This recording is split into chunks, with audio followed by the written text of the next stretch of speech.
connecting to the internet. Internet. Networking software. World Wide Web thing on a computer today.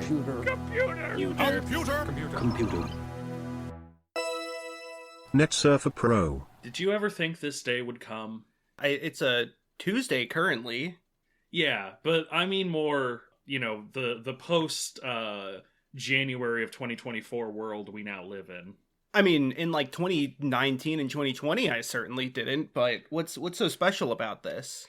Well, we live in a fundamentally different world from what we did about a month ago. A month ago, everything was really dark and dreary. Every day I walked outside and it was raining. It was like being in the UK or somewhere even worse. And then the clouds parted and a beam of sunshine came down from above, and I looked up and saw, well, an old friend, you could say. Jesus? Even older, I would argue. That's right, friend of the show. Hammurabi? No, although he had a pretty good code, actually. Learn to code. Learn to Hammurabi's code. No, friend of the show, Palworld, was released just last month. And no way! Viewers at home, we have been so excited for this day to come. Viewers at home, you may be watching a third-party re-upload of our podcast because we don't upload to video sites. True. And I really hope at the very least it's one of those videos that has like the visualizer from, Windows Movie Maker. Oh, that would be so cool for a podcast, though. Hold on. That actually would. Hey, copyright. Hold on. Winamp for podcasts. Oh my god. Okay. This entire show is now copyrighted. You cannot.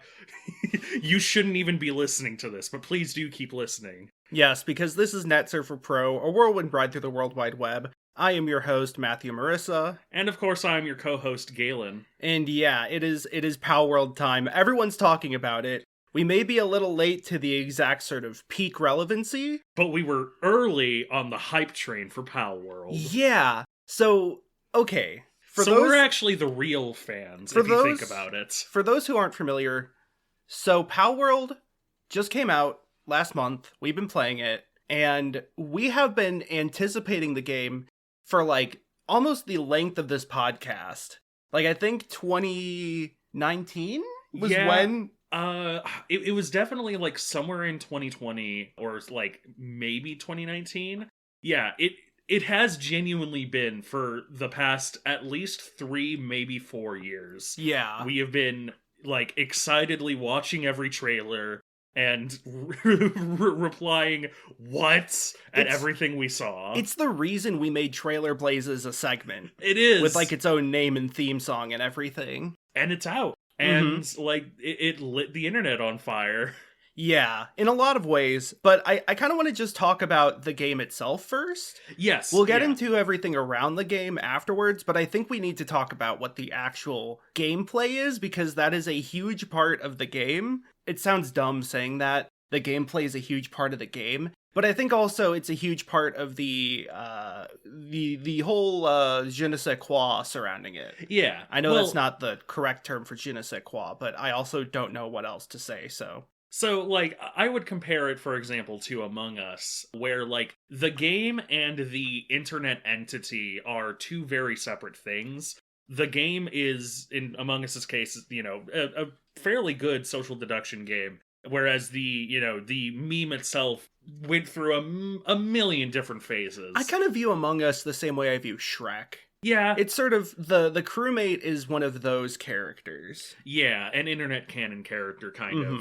And so, yeah. But for right now, let us start off with the game itself, because the game itself really informs a lot of why it blew up. And it's also genuinely really interesting from kind of a marketing standpoint. Business people, real business people with suits and everything, are talking about this game. Yeah. So, I will say one thing about sort of the reception is that this became one of the highest, like, played and purchased games on Steam. Yeah. Like, top 2, I think. Yeah. Like, more concurrent players than Starfield, which is very funny. Todd Howard cannot win. Yeah. Like, genuinely one of the most concurrently played games on Steam, I think, ever. It is, honestly, it's kind of ingenious. So, what is Palworld the game? A hybrid of like a survival game, survival crafting game, and monster tamer, with more of an emphasis on the survival crafting. Yes. And that's kind of it, but let's talk about it. Yeah. So, this game borrows heavily from a multitude of different genres. A direct point of comparison is like Ark Survival Evolved or Conan Exiles, like games where you know, punch a tree, get some wood, build a base, create a million different craftable benches, and slowly work your way up a tech tree until you can shoot guns at people. Fundamentally, that's more or less the progression of the, you know, the science tree, as it were. So that's one side of the game. The active gameplay side, that doesn't involve the pals, is fairly close to something like, it's still very Ark Survival Evolved, but it has a lot of notes from Breath of the Wild, mostly in the stamina bar. Stamina management is a major function of the game, and it, you know, it adds just a little bit of spice to the active gameplay that I think helps you not get completely burnt out on it. However, the major thing that was the focus since trailer 1 has been the pals. Yes. So the pals are... It's a monster tamer, monster catching game. You have all these different pals of different designs and elements. They have elemental-based attacks, and you catch them in balls when their health gets low, and you can send them to fight. And also, a big part is that they play a huge role in the base management systems. Yes. They are integrated into the survival crafting systems.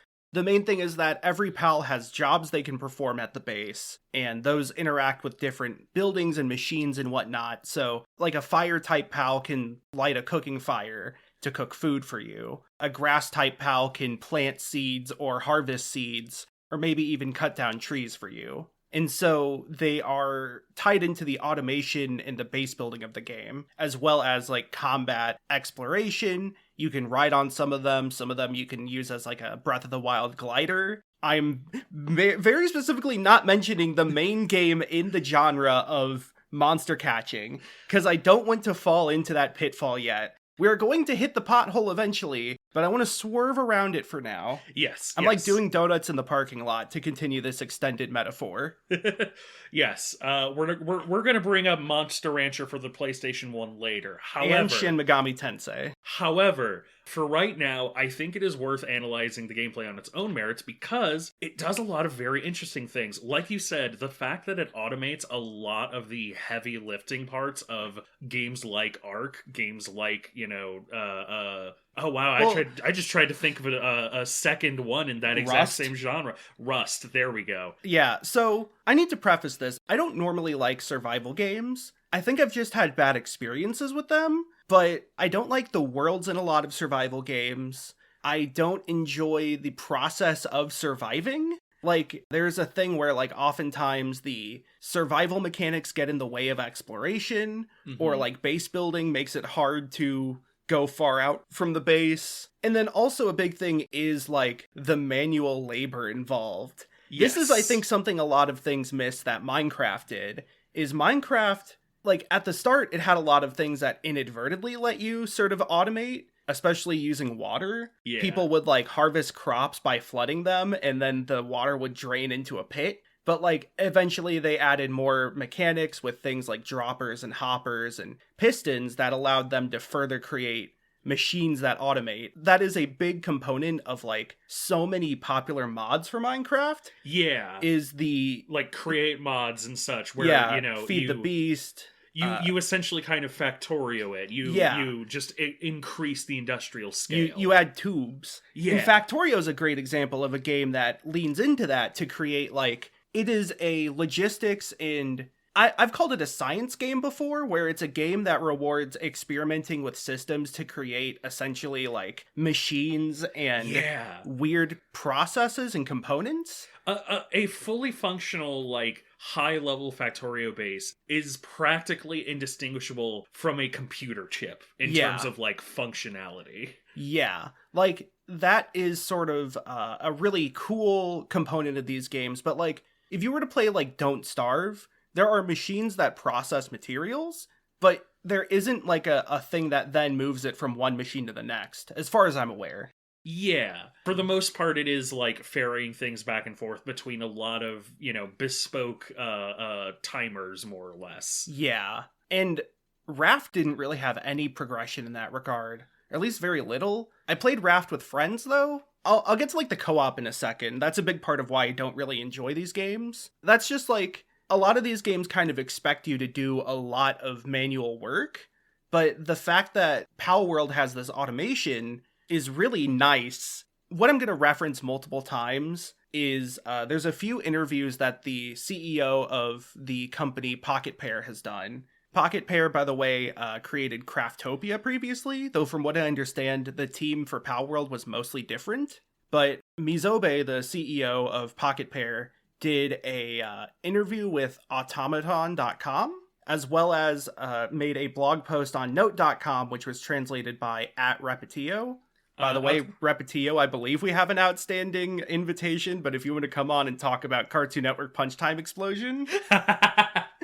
But so I'm going to be referencing these a few times throughout this episode. These are both really important as far as like just sort of the general perception of Palworld and what we know from behind the scenes. But I believe that the CEO Mizobe said that this decision was influenced a lot by like Minecraft and then also like games built around automation. Yeah. That was a thing that things like Rust and Ark didn't really have that he thought was missing from the genre.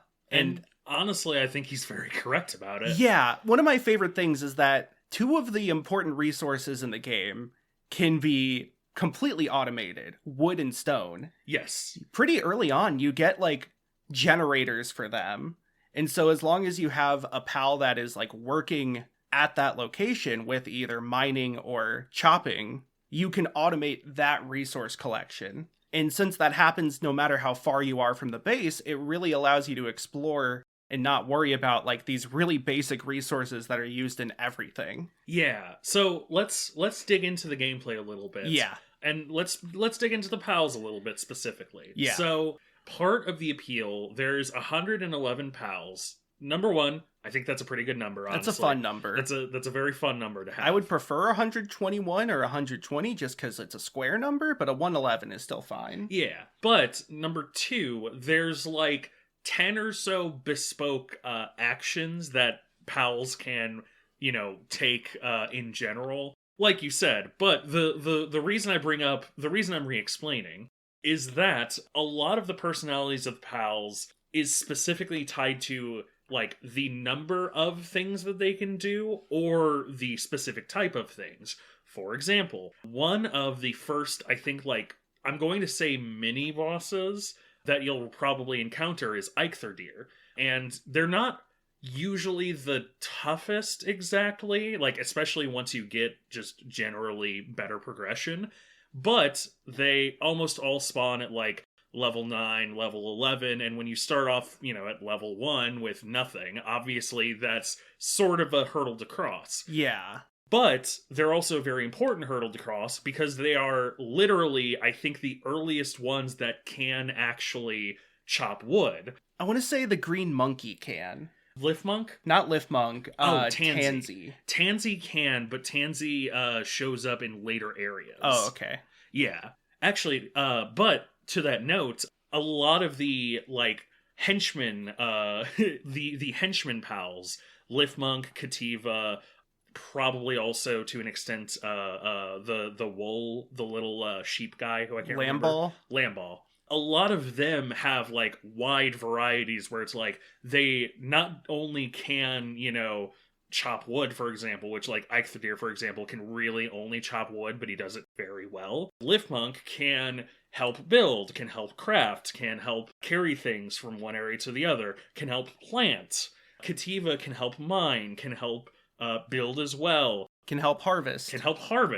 A lot of Pen Gullet is also a pretty good, like, henchman that can water things as well as also being able to craft and, build, etc., etc. And so, you end up having these kind of classes of pals informally, but still, still kind of specific, where it's like, You've got ones that are very, very good on the base side, ones that have one bespoke purpose on the base side but are very useful. A lot of fire pals end up in that area as well, especially if you get somebody with level 2 fire at least. Oh my god. It's always very helpful.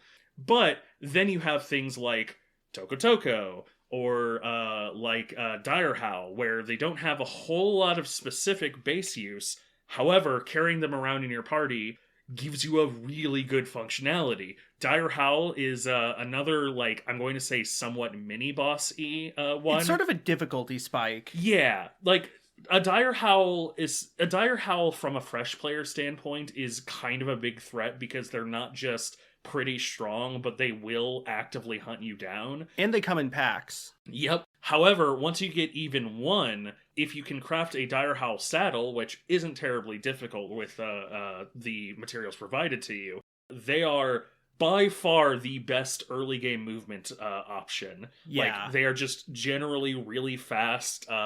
That's actually the other thing too that I really like. It feels like that is an aspect of the progression. Like, just being able to get to different parts of the world a lot easier is part of the progression, because, like, the game operates on fast travel nodes, and they're sometimes annoyingly placed. There's sometimes very large stretches with nothing, but, like, that kind of encourages you, you know, through subtle, like, just gameplay language to be like, okay, I really need a traversal pal. Even a level 1, like, you know, a chillet or an alpaca, like, even one of the lower level ones will still be generally helpful at that period. Yeah.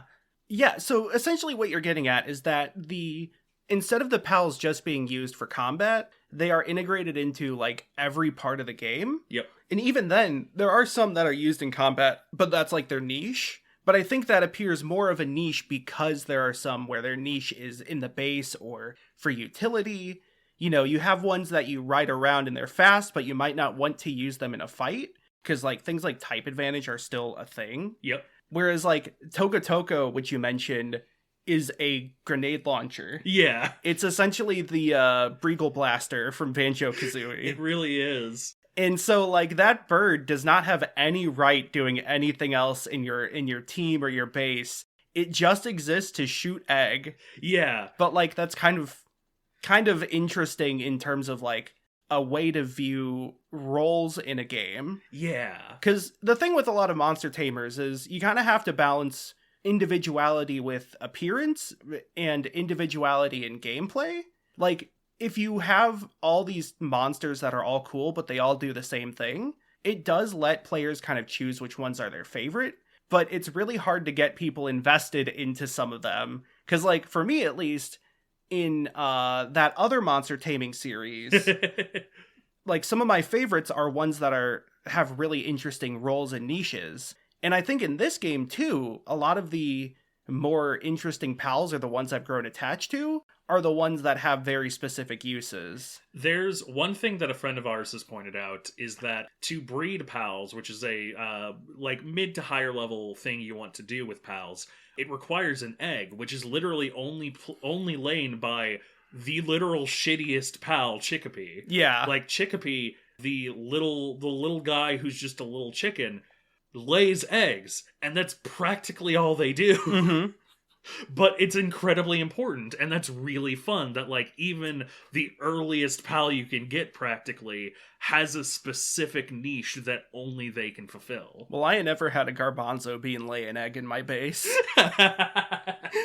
Yeah. So I think that's really cool. I also do like that a lot of the early pals help you with crafting, because that is the thing you're doing the most when you're early on. Yep. The game has this, like, quest line that introduces the game to you. It's just, like, in the top right. It's like, you know, build a crafting bench. When you complete that, you get a little bit of experience. Otherwise, you mainly get experience from traveling, fighting, and catching pals. Every time you catch a pal, it adds to, like, a tracker. Yeah, and a tally. as you catch more of that pal up to 10, it gives you more and more experience each time. With the 10th specifically giving you a pretty heavy buff that's kind of necessary to really power level. And I Yeah. don't say that as a bad thing. That's Mhm. just part of the gameplay loop is, okay, now's the time that I need to go out and catch 10 lamb balls. It's not too hard, though. Yeah. Yeah. So like, there's definitely thought put into there. As far as the world goes, it is very archipelago-y with islands that are connected in pretty specific locations. Like gaps that are kind of hard to jump across or glide across if not for being close together at one spot. Or there'll be like land bridges and stuff like that. Pretty standard open world as far as I'm concerned. One that is relatively sort of guided. One thing though is that when you die you can respawn at a fast travel point, except there are multiple respawn points at like various islands. Each of these islands has starter level pals, but it's essentially meant for multiplayer, because this game does have multiplayer. Yeah. But as far as like the otherwise sort of the progression goes, it's kind of what you would expect with pretty basic pals at the start, and then they get weirder, more wild, more types as you go. There are a few different objectives on the map. The actual mini-bosses, I would say, are like the elite monsters, which will have a name and they'll appear on the map. Yes. These are usually bigger, they have a higher level, they are harder, but sometimes they're unique, or they're like, you can get them earlier than otherwise. Like, you can find the Chillet pretty early on by fighting the named Chillet. Yes. Versus, like, having to find them in the wild. Then there are also dungeons, which are these, like, caves you can explore. And they're dungeons. They're kind of what you would... I mean, they're dungeons? Yeah, they're the equivalent of, like, Skyrim caves, honestly. Yeah, pretty much. They're just, oh, hey, I found a new hole in the place. At this point, I've literally gone in one and abandoned every other one that I found, because I was like, well, I'm looking for fast travel points, so I don't really care about this right now. Yeah. And then there are also towers, which are where you actually fight bosses. Yes. There's a few of these. The bosses scale to your level, which is very annoying, because I thought... Because, like, it says, like, make sure you have your pals at a high level and you're well prepared for the fight. That's, like, on the tooltip, because it's one of the last things you do for that tutorial tooltip. Yeah. But like, I got to, like, level 10 or 12, and then I fought it, and it was really hard, and I was like, God damn it, I waited too long. So don't wait too long to fight the first tower, but these are more like, I would say, gym battles, if you will. Yeah. Except they usually just have one pal, from what I understand. It's basically, it's more just, an actual boss fight, Yeah. but it is kind of like stylized like a gym battle, because at the very least the first one, which I think is the only one I've actively seen, I will say. Yeah. Like, the very first one is... I don't even remember her name, but she has the big, like, Electabuzz looking thing. Ah, shit, I said one of the monster things. Yeah, I said fine. one of the It's unnamed fine. monsters. It has the big Totoro looking dude, and she, like, rides his shoulder, and she's actually the weak spot that if you hit her, she does I more didn't know damage. that. Yeah, that's funny. funny. Really funny. Yeah, so it is a dodge roll champ game. Yes. You can dodge roll, and that's very useful for so many things. It really is. I didn't craft a shield, even though they have those. I was just like, I'm just gonna dodge roll through this, and it was okay. It took me a few tries, but it wasn't too bad. Not much else to say really about the combat. It's not anything special. It feels pretty standard for these types of games. You have melee weapons that kind of suck. You have a bow and arrow that you can upgrade over the course of the game, and that's your main way of dealing damage. And then your pals have a number of elemental attacks that are usually ranged attacks. Some of your pals, like we've mentioned, can be used as weapons as well, but in general, your progression is like bow, crossbow, musket, more guns. Yeah, it's of course a punch, rock, get gun game. Yes, and the guns are part of the appeal of, like, directly part of the appeal of this game. Some of the earliest marketing was literally like, hey, it's like that monster tamer, but with guns. Mm-hmm. And honestly, I kind of love it. This game has no lore, as it were, but the vibe of it is very fun. Okay, so I want to get to that, but I really want to say one more thing about the gameplay, which is that there is one more sort of general objective, which is the Syndicate. There's like an evil team of bad guys that will try to, they like have pals in cages. Yes. And usually these are more unique ones or rare ones. And when you free it, they join you automatically. And you can like raid their syndicate bases, but also they're just around and they will try to shoot you.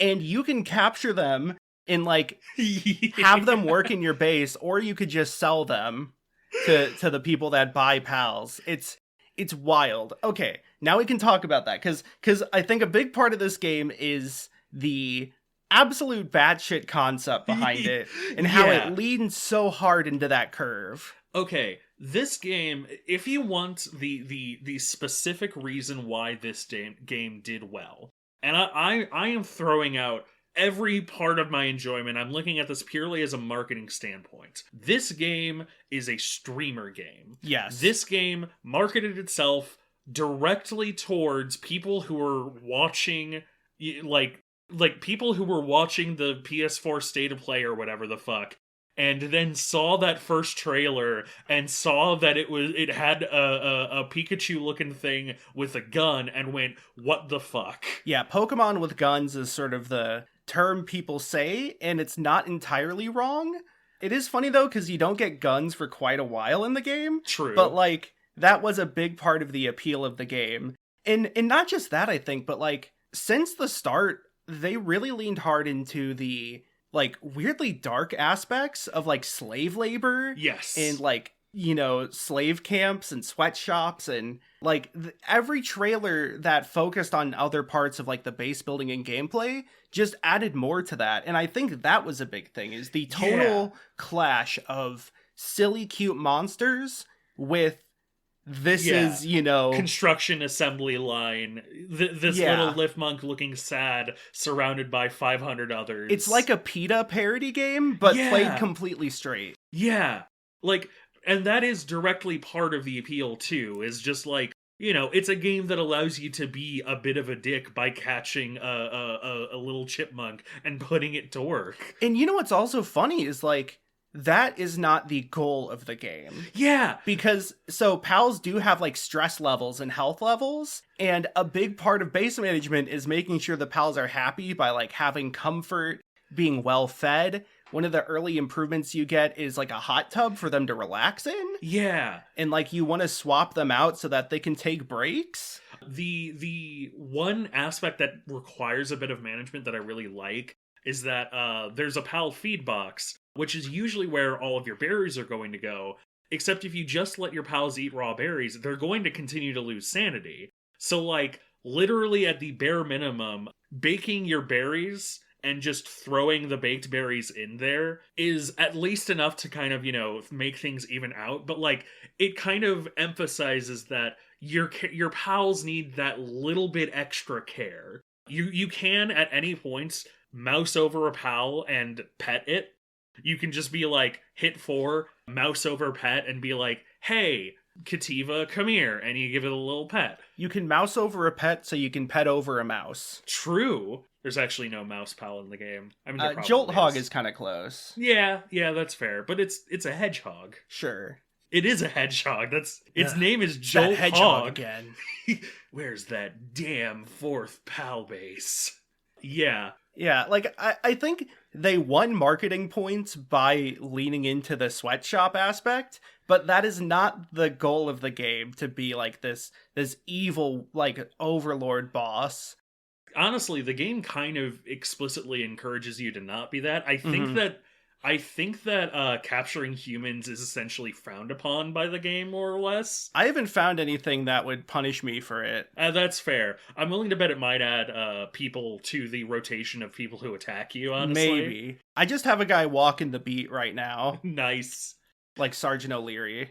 But like, yeah, the management of keeping your pals happy is being a direct part of the game. And like, the fact that your pals also have a lot of personality unto themselves, and the fact that, you know, you can directly interact with them. You can pick any of them up and throw them at some kind of task, and it'll be like, okay, boss, I'll stop lazing about in the ranch all day and actually build something, I guess. You know, you have the management aspect, you have the sanity aspect. it really encourages you to get attached to your pals in a certain way. Yeah. This is also a game where, like, the best way to level up your pals is to blend 5 others. Yeah. You know? Which is very funny. Yeah. But, like, you know, it still has that encouragement of, like, wanting you to get attached to your dudes, more or less. Yeah. So I want to mention something, which is that another thing where I think this game really works where a lot of other survival games didn't for me is what the pals add, which is that, so I kind of hate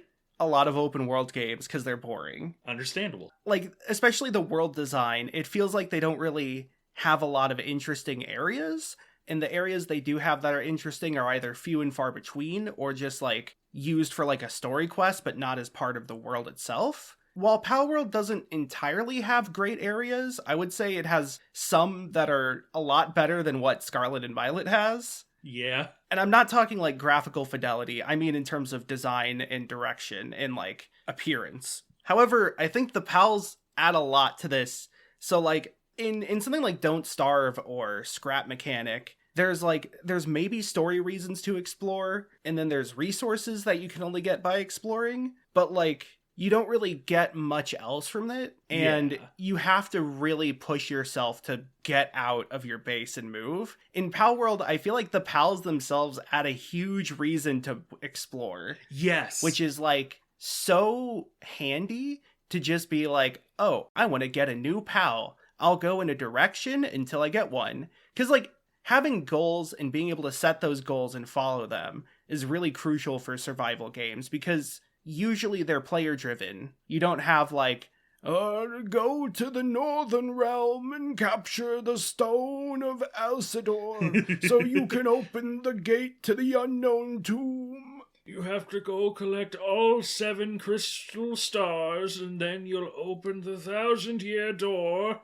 Yeah. So the pals work as a really good sort of, piece of candy. Yeah. If you will.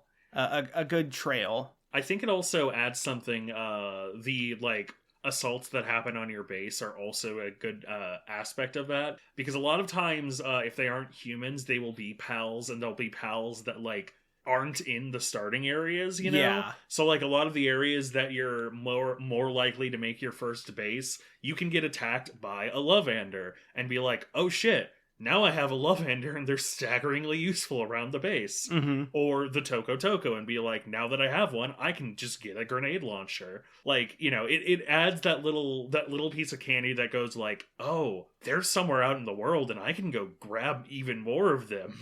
I want to also go back to the bit you were saying about like the lack of lore. So this is starting to get into the discussion around the game. But the discourse. The discourse, that's the word. But I kind of love how this game gives no fucks.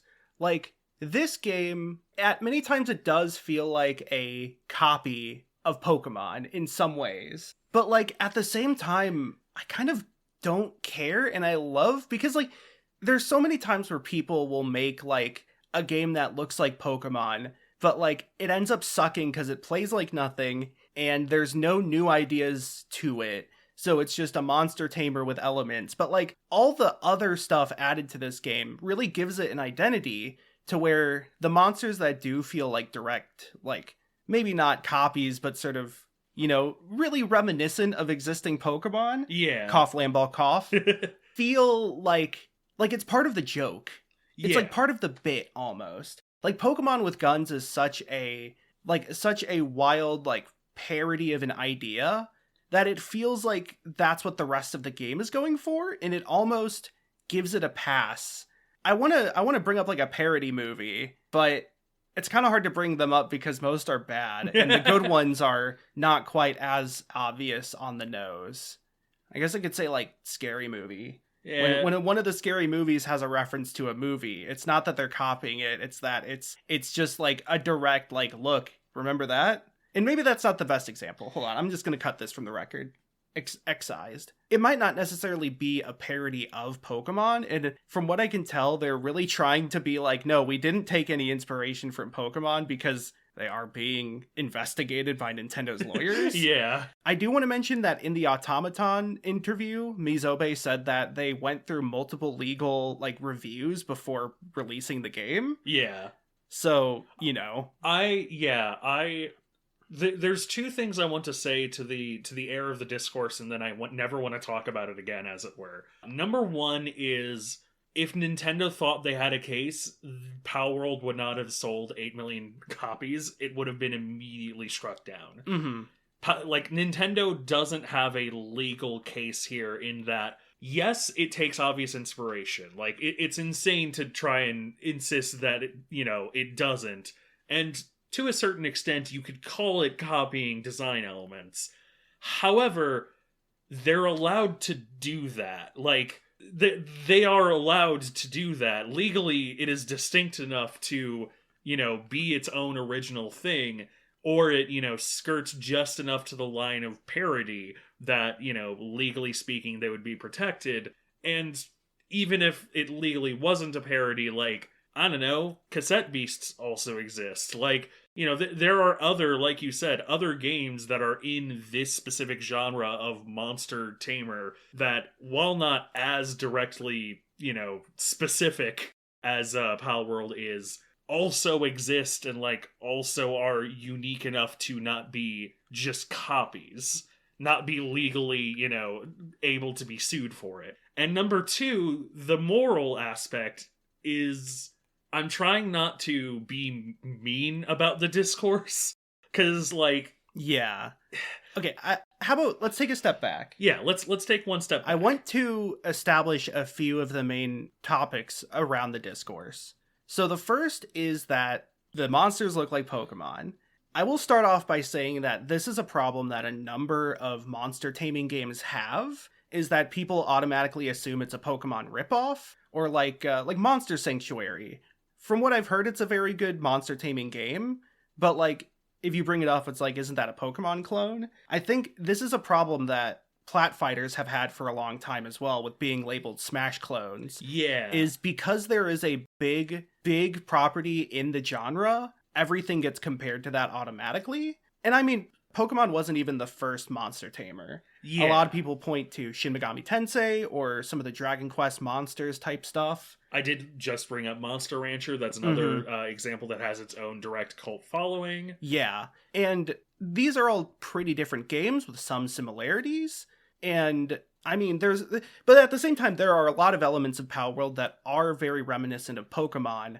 There's the designs themselves. Yeah, the fact you catch them in balls itself is pretty obvious. Yeah, but again, it's hard to really say that Pokemon has a monopoly on this idea, or like just a copyright on it. Yeah, like they're not called Pokeballs; they're like spheres. They even don't use the word ball, which I think is very important as far as the legal way goes. I don't really know how Japanese copyright law works anyways. It's complicated as it is for America, but to add another country of, like, different legal systems in play, that's a whole other issue. One thing I will bring up is that, of my very, very limited knowledge of the Japanese legal system, one of the important ideas is, and there's a specific word for it that I don't remember because I'm not Japanese, but there's a specific word for it that is essentially equivalent to, like, technically speaking, you could be sued by the rights owner, but only if they really decide to challenge it. It's the like concept in, like, copyright law that allows a lot of, like, doujinshi to just kind of continue to exist. Is like, technically speaking, this is illegal, but, like, unless the property owner actively seeks it out and says no, you're fine. And, like, I think that idea is definitely a little bit of what they were banking on, is, like, so long as Nintendo doesn't think they have a case, they're gonna continue to be fine. Mm-hmm. And, Nintendo has gone after mods that tried to add Pokemon into the game. So that's, I think, a really important thing, is they're aware the game exists. They also made that press statement, I'm pretty sure just because people kept flooding them with emails and calls and messages about Palworld. Yeah, they're basically. Like, stop it. We know Palworld's real. We're looking into it. Shut up. Yeah, pretty much. I have no idea what will come of it. If there is a case, then we'll see what happens there. I don't want to speculate. But then you look at some designs and it's like, okay, I can see. Like, Lamball looks a lot like Wooloo. It's not maybe the most unique thing to have a sheep in the shape of a ball, but even then I could see, like, yeah, that looks pretty similar. I will say a lot of pals look like Pokemon fusions. Yes. Which, so here's a behind the scenes bit for our podcast. In our previous Talk Surfer, we had a whole Palworld section that we discussed before the game came out that I cut because I was like, well, this feels really out of date now because we played it. But one of the things I brought up is that it feels like a Pokemon Fusion fan game that was turned into a real game. And while that's not the case, the dev history is a bit more explained nowadays. It's still like, it feels like that to me in a lot of ways. Like, it feels like they were like, let's take this element and combine them. And not literally, but like, I don't know, that gets into a bit more of a complicated situation of creativity. Like, is that creative enough? Because I think when people talk about things like this, it starts to get into the morality of creation. So like, okay, we're talking about the legal aspect. Law doesn't always equal morality. I think there's this really interesting thing. For one thing, there is an interesting discourse around the difference between artists working for a company. So like, you know, the leftist in us want to say, fuck that big company. Yeah. You know, it's legal to steal from Nintendo. But then I also see people that are like, well, that's the work of artists, and so you're disrespecting artists. And that is an interesting line of thought that I think people don't really discuss in the first place, is the difference between people working for a company and the company itself. Yeah. I'm reminded of a recent thing about how, like, there is somebody calling for all the staff members on, like, the upcoming Harry Potter series to leave and quit their job or else they're not true allies. And it's like, they're working for a wage. They are the working class. But like, so with artists, it's like, they're making art for the biggest media franchises in the world.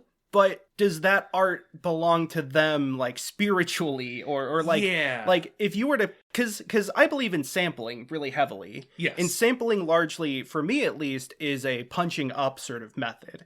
That's why I'm okay with, like, sampling stuff from, like, Green Day or, you know, any number of pop artists, because they are big artists.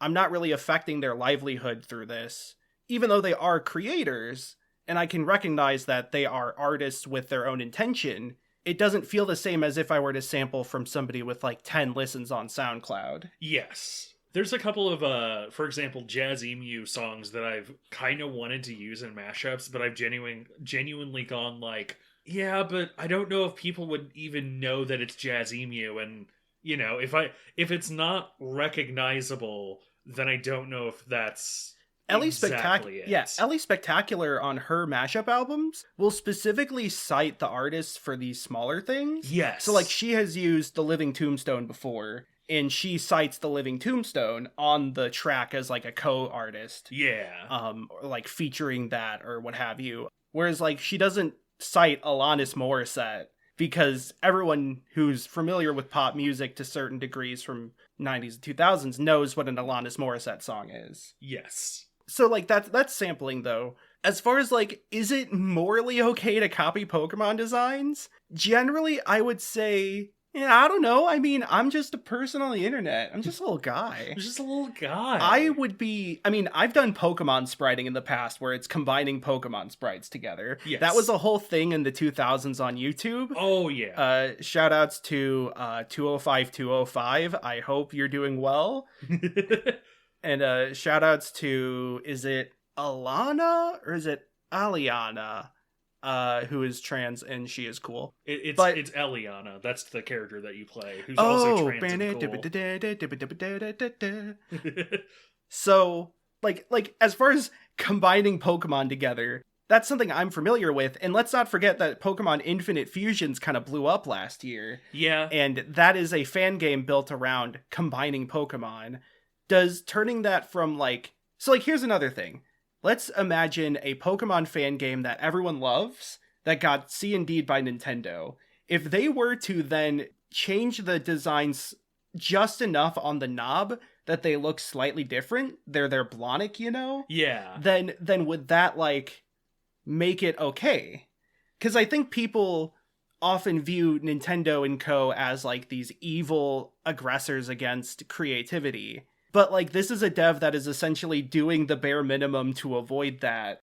Yeah. And suddenly they're vilified for it when, like, I don't know. I don't know, you know? It almost feels like it's more accepted to just copy directly because that's a fan work. Yeah, it's it feels like a lot of the target of the discourse is mostly around, like, the devs are bad people for reasons A, B, and C. And I will admit, I've heard that the devs haven't been particularly great. I'll get to that in a bit. Yeah, but, you know, it's like, it's sins of the father, essentially, of, like, you know, the devs are bad people, ergo, what they have made is bad, ergo... If you play it, you're bad. Yeah. And I just don't feel that. Yeah. The point that I would like to bring up ultimately is, and this is probably one of the meaner things I've ever said, but I think that the H-Bomber Guy video over plagiarism did not prepare the internet for the discussion about plagiarism 100%. in the way that they think it did in general. 100%. Because, like, it's really funny that, like, that came out, and then we just kind of immediately had this big case of, like, is this plagiarism? And it just isn't. And I don't even mean, like, here, legally we've already discussed it. If we're talking morally, then, like, yes, technically it is, you know, taking directly aspects of Pokemon's design to create, you know, something more original, but still very clearly inspired. That's not plagiarism. Like, in the H-Bomber Guy video, like, itself, he literally, near the end, talks about, like, you know, how just being inspired by other things to then go on to create your own thing literally isn't plagiarism. And it's just like, yes, there are direct aspects lifted from other designs. You cannot look at Lavander and tell me there isn't Salazzle there. You can't look at King Paka and tell me that he doesn't have, like, the Delibird triple, you know, face thing, and doesn't have aspects of, like, other Pokemon in him. But that's allowed. They're allowed to do that. You know, there's games that are inspired by, like, Animal Crossing in the, you know, like, real-time aspect, like Cozy Grove and things like that. And they have, you know, direct aspects of that.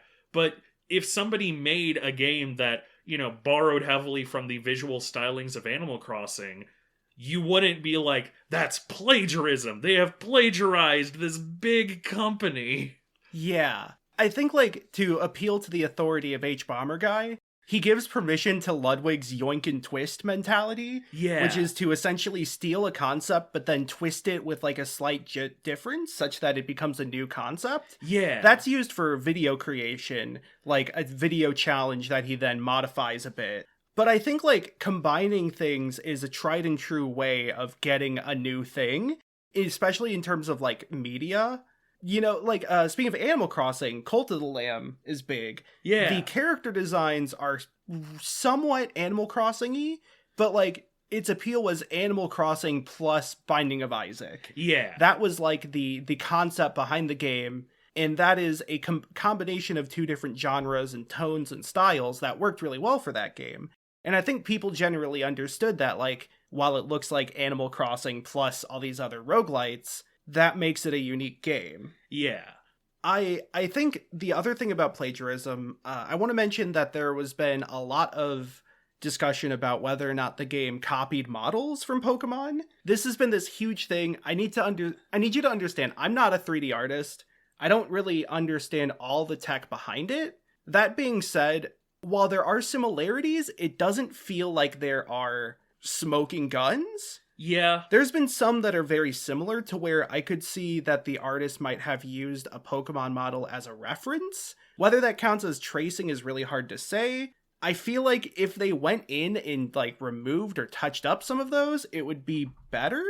It sucks that they would have to be called out on it, but, like, there hasn't been a complete one-to-one copy like people have claimed. Yeah. And that's honestly another case where I really feel like if there was some kind of one-to-one copy, they absolutely, like, Nintendo would have struck down on them before release even. Yeah. And been like, hey, you can't just use Salazzle's fucking model. Yeah. Because, like, I also think it's really hard to tell just from videos and images whether or not it's the same, because there's a lot of fidelity lost in that shift from, like, 3D to 2D. Yeah. You're essentially flattening the model down, and, like, when it comes to 3D models, you have to look at them at multiple angles to catch all like the vertices and triangles and stuff. Mm-hmm. It's hard to get that from just one angle or a few shots.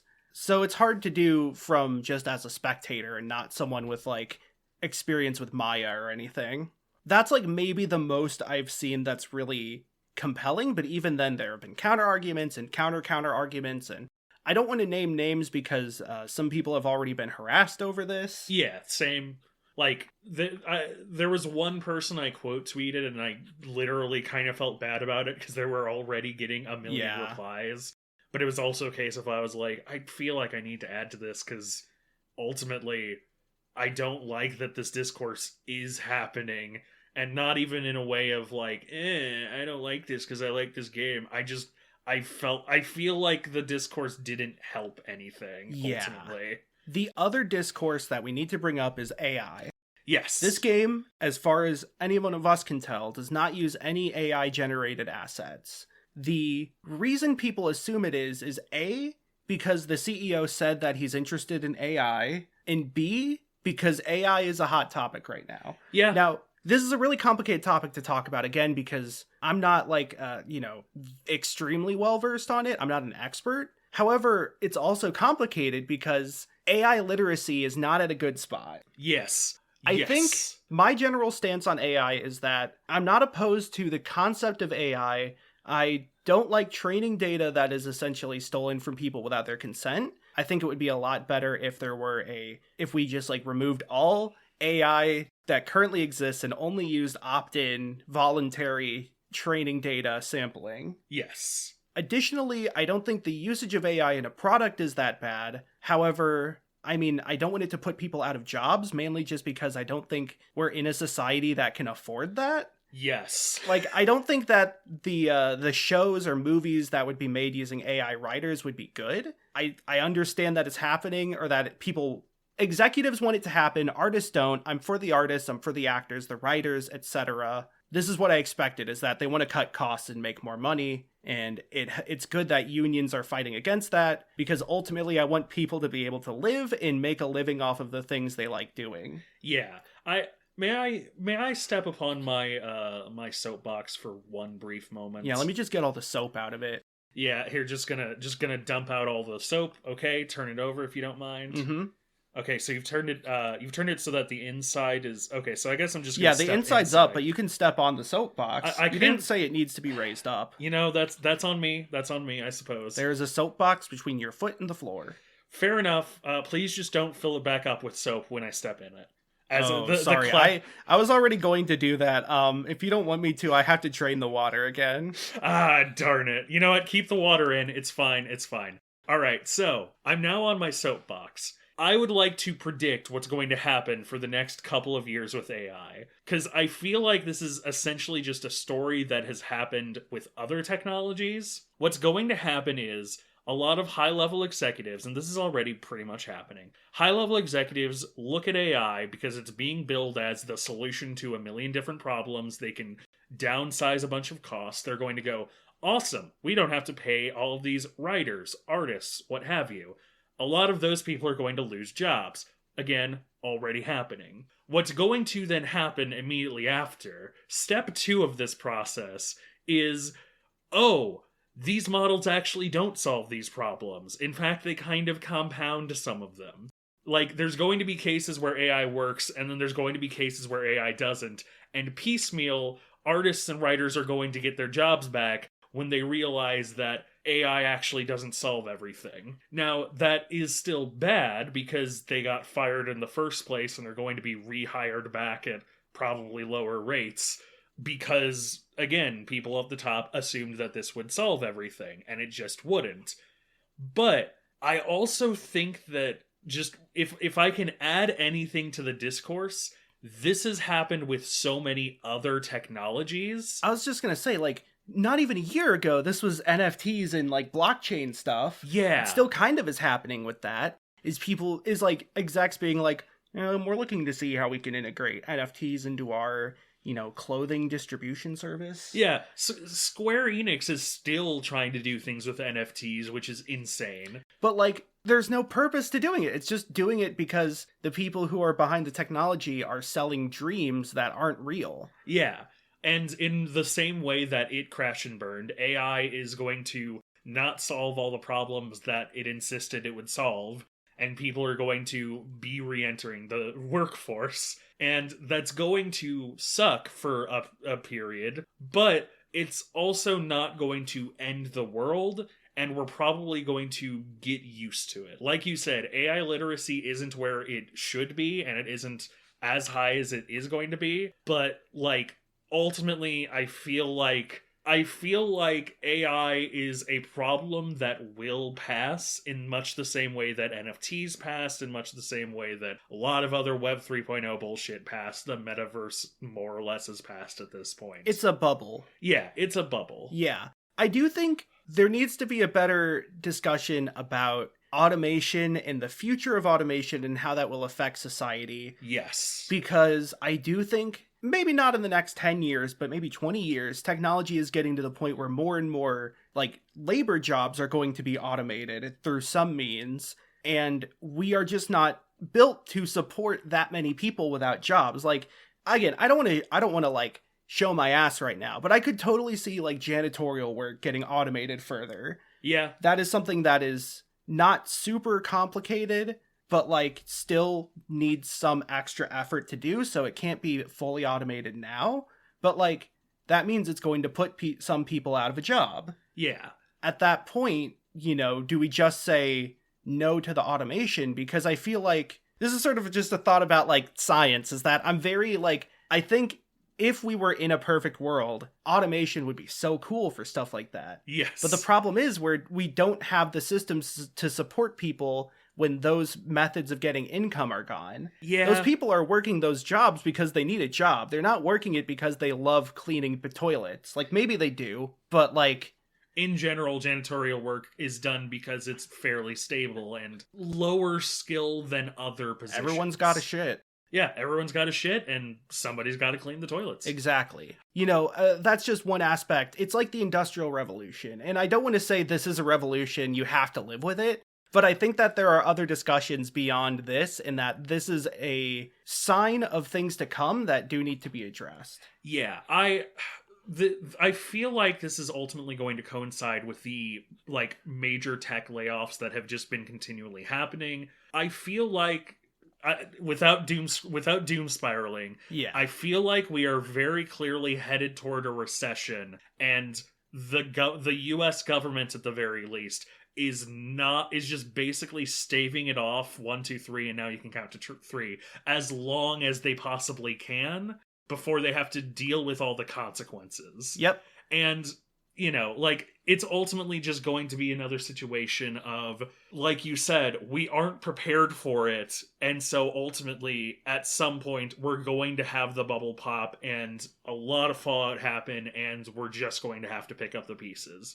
We've done it before, we'll do it again, and the US will probably fuck up again, but, you know, at the end of it, we might get some pretty decent legislation. A few things I also want to bring up about AI. Going back to that about automation, I feel like infinitely generated worlds, or like AI generated worlds, has been a thing people have wanted for a long time. Yeah. And I think the well for AI is poison, to where if you just say something's AI generated, people are like, that sucks, that's evil. But like, at the same time, without getting into the training data, I don't think AI is inherently bad depending on how it's used. It's mainly that they rely on unpaid and untreated labor of others. But like, Suck Up is a game that came out recently that is really cool and uses AI in an interesting way to essentially create procedurally generated roleplay. Yeah. And like, it's not perfect. It doesn't always make perfect sense, but it's good enough in this scenario. That is like a dream game for some people, as far as like when they were kids. They're like, what if you could, you know, roleplay and the thing talks back to you? And that's sort of one of the earlier examples of these sort of language learning is AI Dungeon. Yeah, I was literally about to say AI Dungeon was the version of this right before, you know, like GPT and stuff, that like really showed the possibilities of a generative AI model where, you know, you will start saying like, my name is Thaddeus Bradicus, and I'm a knight of the... And then it continues on, like, you know, knight of the Arendelle realm. I have a quest to capture the big sword. This is, I think, the thing that's happened ever since video games were invented, is people wanted D&D, but they can't always have a real dungeon master. Yeah. So we are approaching dungeon master...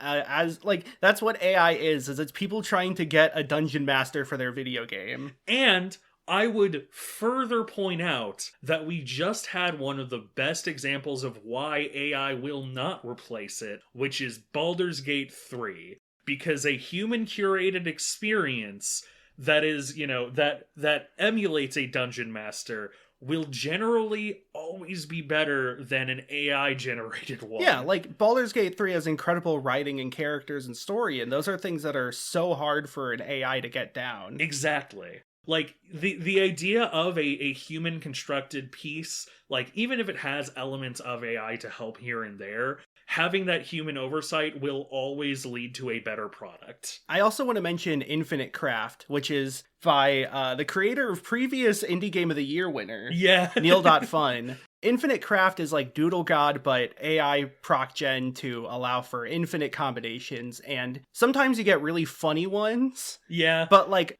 it has a few problems. One, I have found some slurs. Yep. They're slurs I am allowed to say if I so chose. They're slurs we are allowed to say if they're we so slurs chose, we're allowed to thankfully. say. Yeah. But like, even then they shouldn't be in there. And there's some that are just like really sus words that I wouldn't want to be in there in the first place. And so like AI needs a hand to wrangle it. It has problems. You need somebody or else you're going to have a racist chatbot again, as what happens often.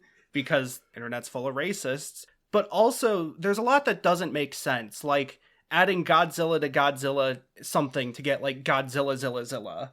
Yeah. Or, like, Super Saiyan 1 is a thing, Super Saiyan 2 is a thing, Super Saiyan 143 is not a thing, but Infinite Craft believes that it is, because it is not going off of real combinations, it's just making things up if there's not an obvious one. So, like, that is an example of where AI is helpful in some degrees, but really just fails compared to a more curated experience. And so it's not perfect. Now, I want to go back to Palworld, though. Yes. I don't think AI can generate a 3D model like this. Yes. Or animate it or rig it. Like, there's so many things people assume AI did that I don't think is possible for Palworld. Additionally, there's no reason a person couldn't have made these character designs. Like, they look similar to Pokemon, but that could just mean somebody based them off of some similar things or took inspiration. Like, it doesn't mean AI generated them. Yeah. People just assume that bootlegs are now AI generated. Yeah, it's such a weird, like, it really does feel just kind of like, you know, AI became the boogeyman word and then got retroactively retrofitted to mean, you know, thing I don't like, more or less. Like, yeah, we've already had a couple of examples of people calling something AI when it's very clearly not. And yeah, it's just, as AI literacy improves, we're going to have less examples of this, but for right now, it really does feel like a case of, like, if you're not 100% certain, I feel like you shouldn't be trying to make the claim to make it seem worse. So you already have the reasons for not liking the game. That's fine. Yeah. So this is another thing about AI literacy. So I want to bring up an article written for Ars Technica by Kyle Orland about the podcast Dudesy. So Dudesy got into trouble recently for releasing a quote-unquote AI-generated George Carlin special as if it was written today. This got such big attention as being like, dude, you're shaming the dead by putting them through AI. That sucks. That's awful. You know, when Tupac did it, it was kind of funny, but at the same time, people thought, like, that's a really weird thing to do for an icon who died. Yeah. Like, that's disrespectful. And even, like, George Carlin's niece, like, sent them like, sued them or something. And Dudesy had to admit that their podcast is not AI generated, that is essentially kayfabe, that is a story or a bit they use to add a little bit of spice to what is otherwise just them writing shit. And that would have been okay 10 years ago. But nowadays, that is an actual thing that is a topic of discussion. Yeah. And so now, like, the thing about it is that when people heard that it was AI generated, they didn't think this is too well written to be AI. They thought, wow, AI is so good it writes these jokes really funny. Yeah. When that's like still pretty far out of the realm of AI to make like long running bits that are unique jokes that really like touch on multiple subjects and combine them in different ways. Yeah, AI as we've currently seen it is more generally better at a lot of shorter form stuff. Mhm. Like, you know, pre-generated am I the asshole posts or like, you know, creepy or wet Jim, that sort of thing. But like it is hard to come up with new jokes for an AI. Yeah. Because it doesn't really understand what humor is. It knows the basics of humor as far as this is what a joke looks like. And it might have like examples of jokes to build punchlines off of, but you're not going to get something that's really that good because humor is so different. Yeah. I feel like you couldn't, like, I feel like as a brief example, if this was AI generated a new Mitch Hedberg special, people would have been immediately a lot more sus. Because Mitch Hedberg has a lot of delivery and such that you just kind of can't replicate through purely writing jokes. Well, I mean, delivery is a big part of comedy as a whole. Also true. But, like, it's interesting to me because it's essentially, it's like poisoning the arguments around AI that they are promoting this as an AI product to where, like, everyone just assumed they were telling the truth. That now people are like, if somebody's not aware that they admitted that it's real, they would then think that other things that could be AI are definitely AI, and this proof is that it's able to do this.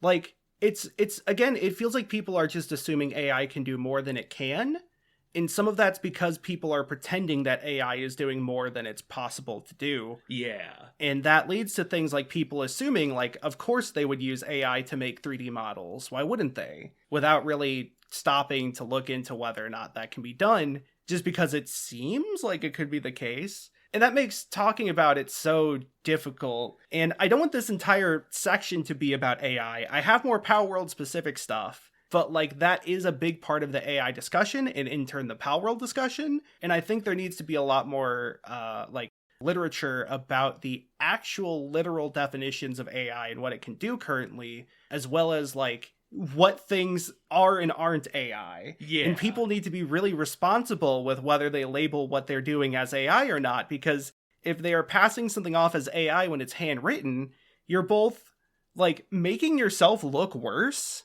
and you are making AI harder to discuss. Yeah, it's one of those things where like you said, I like the point you made about like 10 years ago this might have flown, but nowadays it doesn't, because like people nowadays are looking at the ramifications of things like deepfakes. Mm-hmm. You know, we were doing that when deepfakes were new, for clarity, but like, you know, with AI becoming such a massive hot button topic, it's something where people are, you know, really, really focusing on that thing of like, you can't just out and out lie about this because people will get tricked. Like, people have already been getting tricked with deepfakes and stuff.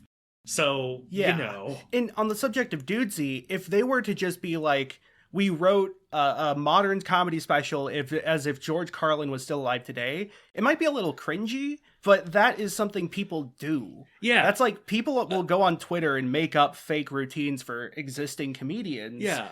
Like, that would have been much more normal and okay as far as, like, the legality of it or the reception. But because they made up the fact that it's AI, it got way more attention and negative scrutiny. Yeah. I would even go so far as to say, like, then taking, you know, a language model of George Carlin and, you know, putting it through that, like, that would be something where I'm sure some people would be upset for varyingly good reasons, honestly. But, like, a lot less people would be, you know, would have directly gone out and out, you know, upset with them. Well, no, because that's what they purported would happen. What happened is they were like, we trained an AI on George Carlin's comedy specials. I mean more just, like, if they had been out and out about, like, we wrote these jokes and then put it through a, you know, like, a Carlin AI, like, voice thing. Oh, that, like, yeah. That would have generally gone over a lot better. Yeah. Still not perfectly, but, like, at that point, you're being upfront about the work you're doing, and then upfront about the work that the AI is doing. Yeah. So yeah, it's complicated. It sucks. I hate it. It's a complicated topic. I want to bring up a few other things about Palworld, though. Yes, yeah. Back to Palworld. Yeah, so I want to go back. Oh because... wait, I got to step off my soapbox. Don't slip. Quick. Whoa! You're fine. You Yeah, just I'm tripped fine. a little, but you're okay. So there's a few other things about the blog post on Note.com as well as the Automaton interview that I think are interesting because they lead to a narrative that the devs are failures and thus they had to use AI to cover their asses. There's a few things I want to bring up, though. The big one that people cite is the miracle artist, which was somebody with just a middle school education from Hokkaido. This is something mentioned in both the Note.com blog post that Rapatio had pointed out, as well as in the Automaton interview, which was officially translated. Yeah. So this is somebody who was they were a high school dropout working at a convenience store in Hokkaido who taught themselves 3D animation,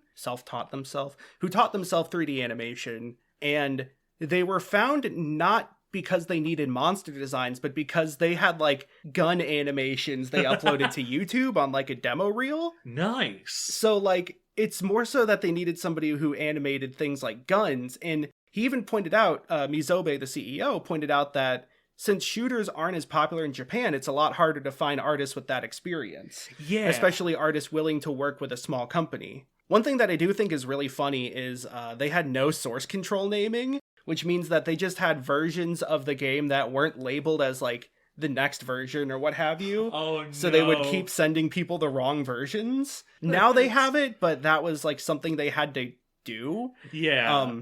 Let's see. It's the first time they made their own models for a game, where previously it was pre-existing assets. Yeah, that was one that I had heard, and that's really funny to me. Yeah. Because, the models are actually pretty there's a lot of really charming designs in Palworld.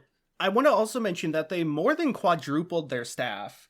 Is that they went from, less than 10 people, I believe he said, to 40 plus. Which means that, they really realized they had to cover up for stuff. Yeah. It led to a much more expensive product than what they had done before as far as development costs, but, it's not like they are using AI to skimp out on labor. Yeah. They clearly... I would even go so far as to kind of say, while the game has an air of shovelware around it, and that's part of the appeal, I would kind of go so far as to say, you can't call the game shovelware even with the slightly sketchy appeal, just because clearly they saw that they were going to have a bigger higher scope product and planned accordingly. The fact they actually hired a bunch more people kind of tells me that, they had general business sense. Yeah. And fuck me if that isn't a rarity in AAA dev. Yeah. I also want to note that the CEO personally optimized the game shortly before it came out, despite not using Unreal Engine before. And now here's the thing. Okay, everyone's looking at this and being this studio is such bad. How did they make this game? They must have cheated. Palworld isn't a very technically good game. There are a lot of bugs. It's not well optimized anyways. Yeah. They've been releasing a lot of patches. I've had so many moments where my pals would get stuck on a rock and then starve. Yeah. And it is an indie game, and it still has that about the same level of quality in terms of production and craftsmanship. And it looks nice. It has really good design in a lot of ways. But it's still technically kind of a mess. Yeah, it's jank around the edges. Yeah, it's very Kusoge in a lot of ways, in a way that Kyanta is. Yeah. But it feels representative of the studio's experience and their working structure. The challenges they have said that they've faced in interviews. I don't know, it doesn't feel like there's a disconnect to me. Yeah. I don't think these are smoking guns or anything. People view these as negatives against the studio, and while that's, I guess, kind of fair, have you ever seen the source code for VVVVVV? It's seen one giant function. Have you seen the source code for Minecraft? Yeah. Minecraft Java was so poorly coded that they made an entire other version so that they could build it from the ground up. I thought that was because Java had security issues. It probably was a little of column A, a little of column B, but Minecraft Java is kind of famously difficult to work with in terms of the source code because, like, you know, it went through a million different iterations, mostly from one person and then a big team of people. Like, stuff got lost in you know, the multiple years of development, obviously. Mm-hmm. Yeah. Making games is hard. Yeah. TF2. Oh god, anything Valve has ever made and then supported post-release is also part of this discussion, honestly. Oh god. At least they didn't have to define what an even number is. Yeah. I wish there was an easier way to do this. So I think my general overall statement on Palworld is it's fun. I respect a lot of the design decisions. Maybe I'm giving it a pass because I enjoy it and I can understand that could be a bias. However, I do think it is not as villainous as people claim. While there are some claims that I can see the point behind, I would rather wait for a more official response, because it feels like at that point it is more of a legal claim. Yeah. And that is something I don't know how many people actually have perspective on that could be authoritative. I want to briefly mention multiplayer. Mm-hmm. We've only really played up to like 4-player, and it's always kind of a fun game whenever somebody else joins the server and it's like, ah, shit, now I've got to get you geared up with everything. Yeah. But the multiplayer itself is pretty fun, honestly. I agree in general, because I know you liked it just kind of a bit less. Mm-hmm. I generally do agree with your point that, like, it's probably better if everybody starts on a new world and, you know, just progresses together. But, like, having played it multiple times where, you know, one of my friends would be like, here, I'll just open up my single-player world and, you know, we can just go do whatever the hell.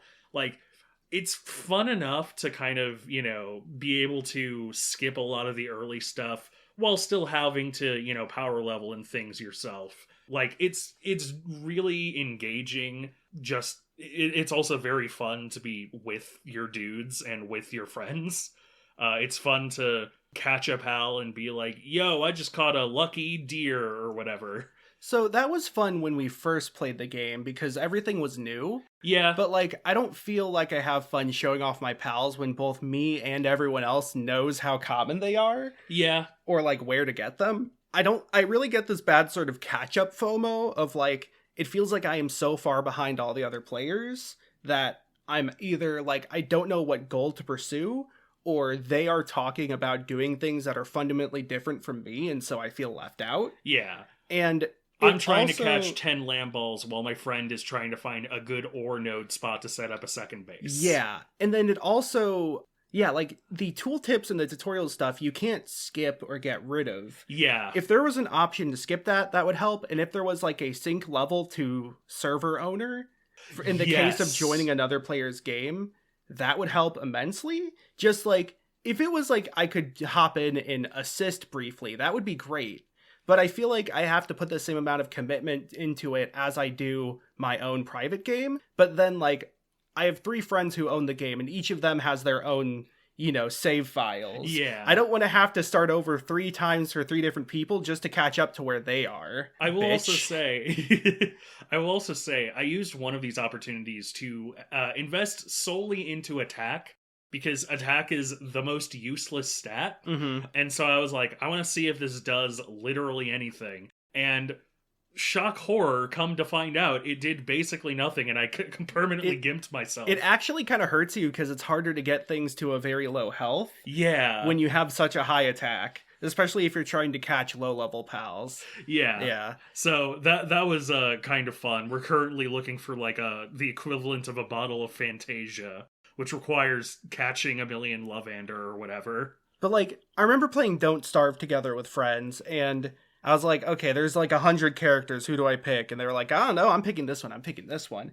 And then I open it up, and they all go off in different directions, and I'm just standing there in the middle like, I don't know what's going on. Yeah. I played the tutorial for a bit, but you've gotten so far in this game that I'm not familiar with any of these mechanics. Yeah. And that is one of the worst feelings in a video game, because it feels like, you know, just getting left behind, and what's the point of playing a multiplayer game then? Yeah. Now, I will say, if there's any perspective people out there who want to start a 32-man SMP server of Palworld and are looking for two of the earliest people to back this particularly horse. Okay, that would be funny, because at the least if you're doing SMP, you are not trying to reach someone else's progress, whereas if you're only doing full co-op, you kind of are. Yeah. Because in co-op, you are as far as the farthest person ahead, but you're also as weak as the weakest person behind. Yeah. In SMP, you're each kind of doing your own thing. That would be honestly, like, I am looking forward to at least one series that is the equivalent of that, of, people deciding to start on different islands and whatever. Yeah. And, building up bases and stuff. Like it could be that we just haven't played it in the method that would fit me and, like, my sort of stylings. Yeah. Because we pretty much start it and then immediately start the co-op aspect of the game. Yeah. We haven't really done an SMP style playthrough of Palworld. Yeah, I would love to do that. I would especially love to do that on a bigger server. But as it stands, the 4-player multiplayer itself is fairly fun and compelling. I, at this point, mostly just kind of focus on my own single-player world as well, which friends do help out with, but I also kind of focus on. That's really what I've been doing. Yeah, it's Palworld. In a word, Palworld is exactly what I wanted it to be. Mm-hmm. I am very happy with the product I was given. I'm kind of impressed that they ended up giving us a product that was actually pretty good. It's better than I expected in terms of quality and gameplay. It's about as I expected everything else. Yeah, that's a pretty good way of describing it. And that's about sort of where I would put it. Yeah. I think the discourse is a lot more about things other than Palworld directly. And I also think the discourse is greater than the game as far as volume. Yeah. I can respect people for not playing it for any number of reasons. That's fine. I'm not going to say you should or that you're dumb for not playing it. I understand. People have different people. Yeah. In general, I think the game is fine. It's fun. Mm-hmm. I would not be surprised if I dropped off of this game very hard after only a couple months. That's how I do every game, though. I mean, fair enough, but I don't know about you, but me, I'm a burnout guy. I'm a blazing candle, a Roman candle. Just light the fire, get super into it. Oh wait, that's ADHD. That is what ADHD is, unfortunately. But you know what ADHD isn't? A wonderful podcast that you can find on any podcasting platform. You can follow us on any podcasting platform you like. Give us a like, give us a rating, give us a review. Let us know how we're doing. Let us know what your thoughts on Palworld and the abomination that it is. Give us, affectionate. Let us know what you want to hear from us next. Let us know if you have any recommendations of just things you want us to check out on our road time or on the podcast. You can follow us on Twitter and Blue Sky at NetSurferPro. At NetServerPro or at netserverpro.bluesky.social, where you can get teasers on upcoming episodes as well as other updates on our schedule, which is still kind of up in the air and getting modified as far as our personal real lives go, but we're still trying to do 2 episodes a month. Yes. The episode we had planned for this time will come out next. Yes. The teaser for that episode still stands. You can follow me on Twitter and Blue Sky at Twackaroo at Twitter or twack.bluesky.social, where I post stuff I'm thinking about, a whole lot of pinball high scores. I'm getting kind of cracked at Stern Bond, Based. the Dr. No Bond specifically, and Jaws just came out, so I've been posting about Jaws Pro, because that's the only one I've played, not Premium or LE. But if you're interested in that, check that out. I also post tweets on when I go live on my stream at twitch.tv/twack, where I stream sometimes. It's been a little rocky, especially with being sick and also it being the winter with depression and all that. Yeah, but, seasonal, baby. Yep. But I'm planning on streaming a whole bunch of stuff, so check that out. Might be some Hitman, some Civ, some roguelites. Either gonna start Lunacid or WarioWare, the new WarioWare, if I can find my Joy-Con wrist straps. Nice. Yeah, so check that out. As for myself, you can find me on Twitter, on TikTok, and on Blue Sky at Galen Wilson. That's at GALENWILS0n.bluesky.social if you're on Blue Sky. You can find my hot takes, some funny jokes, and occasionally funny videos that I post as well. You can find me on YouTube at The Only Galen on YouTube, where I'll probably have videos one of these days. I've been actively writing a good couple of them, so I'm really hoping to start actually reading and editing them. And you can find me on Twitch at twitch.tv/machinegunvampire, where I stream every once in a while. I don't have any specific plans still because, unfortunately, I also have been doing things with jobs related. I've been doing job related stuff, but You've been jobbing. I've been jobbing. You're a jobber. Oi, jobber. That means something completely different. Yeah. Anyway, Yeah. so okay, I've got a great idea, by the way. So we have Pokemon with guns. okay, right. What about Sonic with guns? Oh shit! Wait, Sonic 06 did this, I think. Fuck, it's already been done 6 times! Damn it!